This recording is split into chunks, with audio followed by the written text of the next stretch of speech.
सनातन हिंदू धर्म में तुलसीदास बाबा ने 5 रत्न कहे। तुलसीदास बाबा 5 रत्नों का वर्णन करते हैं कि 5 रत्न अपनी जिंदगी में होना चाहिए। जितने भी भाई बहन आस्था चैनल के माध्यम से कथा सुन रहे हैं, फेसबुक यूट्यूब के माध्यम से कथा सुन रहे हैं, या इस पावन प्रांगण में बैठकर कथा सुन रहे हैं, वो भी इन 5 रत्नों का स्मरण रखें। तुलसीदास जी कहते हैं ये 5 रत्न जिसके पास में होते हैं वो जिंदगी में कभी दुख को नहीं पाता। पहला, संत का मिलन, गुरु का मिलन, संत का मिलन, तपस्वी का मिलन, कोई भगवान का अविरल भक्त हो उसका मिलन। 5 रत्न में से एक रत्न है भगवान के भक्त का मिलन, संत का मिलन, साधु का मिलन। और 5 रत्न में दूसरा रत्न है भगवान की कथा।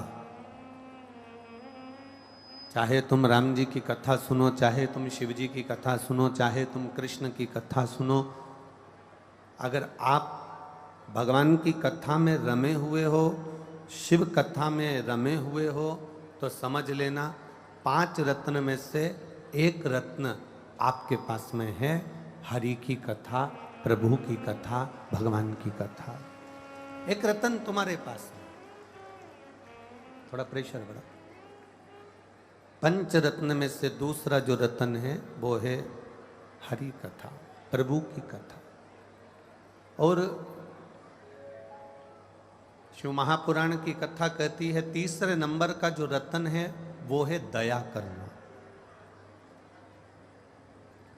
एक करुणा करना, दया करना। दया ये नहीं कि परिवार वालों पर कर रहे हो तो बाहर वाले पर ना करो, बाहर वाले पर कर रहे हो तो परिवार वाले पर ना करो, ऐसा नहीं है। दया ये नहीं देखी जाती कि ये घर का है कि बाहर का है। दया तो दया होती है, करुणा तो करुणा होती है। 5 रत्न में से ये तीसरा रत्न है दया, और चौथा रत्न है हमारा धर्म। जिस सनातन धर्म में हम रह रहे हैं,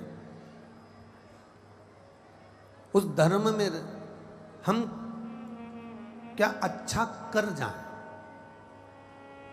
उस धर्म में हम क्या अच्छा कर सकते हैं और क्या अच्छा कर दें, ये धर्म की रक्षा कैसे हो सके। हम लोग अपनी अपनी भाषाओं में कहते हैं धर्म की जय हो, अधर्म का नाश हो, प्राणियों में और विश्व का कल्याण। अर्थात धर्म की रक्षा की बात भी अगर कोई करे तो समझ लो कि वो 5 रत्न में से एक रत्न है हमारा। और 5वें नंबर का रत्न है उपकार कर देना।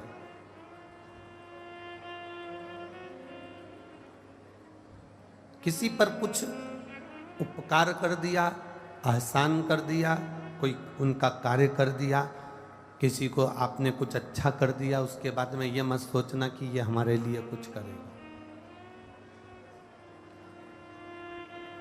आप किसी को पानी पिला दो, आप किसी को भोजन करा दो, तो भोजन कराने के बाद में तुम ये विचार मत करना कि हम जब इसके घर जाएंगे तो ये हमको भोजन कराएगा, हम जब इसके घर जाएंगे तो हमको पानी पिलाएगा। ना ना ना, आप तो अपना कर्म करते चलो, अपने कार्य में तल्लीन बनते चलो, आगे उसकी मर्जी है वो आपको कहाँ ले जाकर छोड़ता है।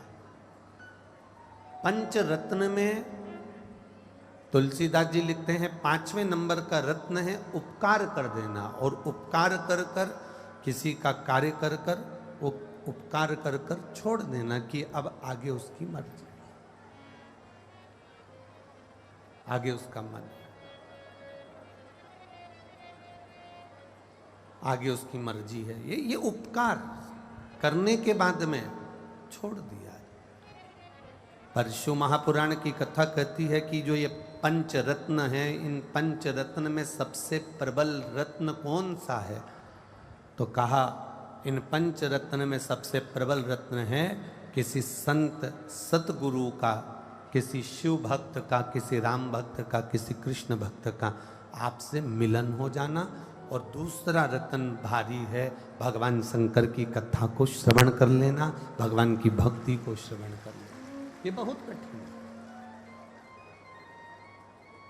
और तेरी कृपा बिना न हिले एक भी अणु, लेते हैं श्वास तेरी कृपा से तरूं तरूं। बखान क्या करूं मैं राखों के ढेर का, चपटी भभूत